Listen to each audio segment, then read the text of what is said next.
Hello and welcome guys to another video, and today we are going to have a look at my top 5 favourite cars on ACC.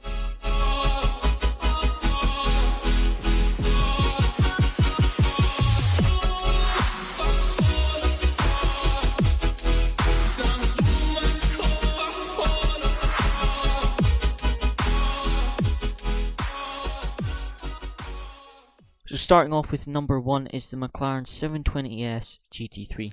I really like this car because when driving it, it feels like it's right on the limit and it's quite competitive at a good amount of tracks. But I don't use this very often for leagues anymore because the tracks it's not very good at can be very hard to compete because it's so bad over curbing and things like that. But tracks like Silverstone, Misano, it's a really nice car to drive. Also Brands Hatch is a great track from McLaren. Number 2 is the BMW M4 GT3. Now this car is really stable but can also be set up so it feels a lot more aggressive. So it's good for starting out but also for being competitive at the same time. It's got a good BOP on most tracks, so it's a good all-rounder. It's great over curbs and things like that. Although the tracks that it doesn't have a good BOP, it can be really bad.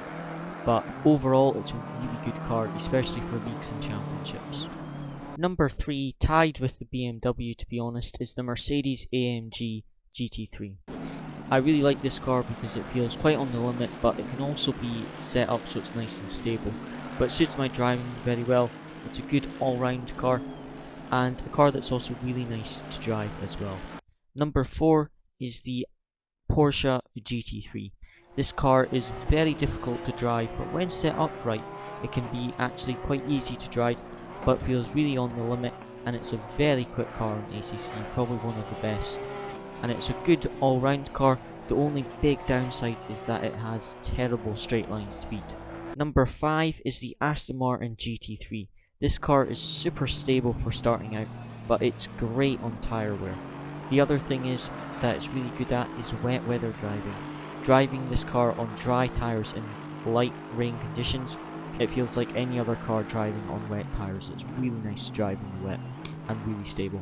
The only downside is it's not got very good torque on slow speed corners, so it does struggle getting out of the slow speed corners, so that is one downside to it. But overall it's a very good car and a really good car for endurance racing with that good tyre wear. So that's my top 5 favourite cars in ACC, in no real particular order because I kind of like them all very similar. It just depends on the championship and what track I'm driving as to which one of them I'll pick. But those are my top 5 favourite cars on ACC. So I hope you enjoyed this video guys. As always, thanks for watching and see you again next time.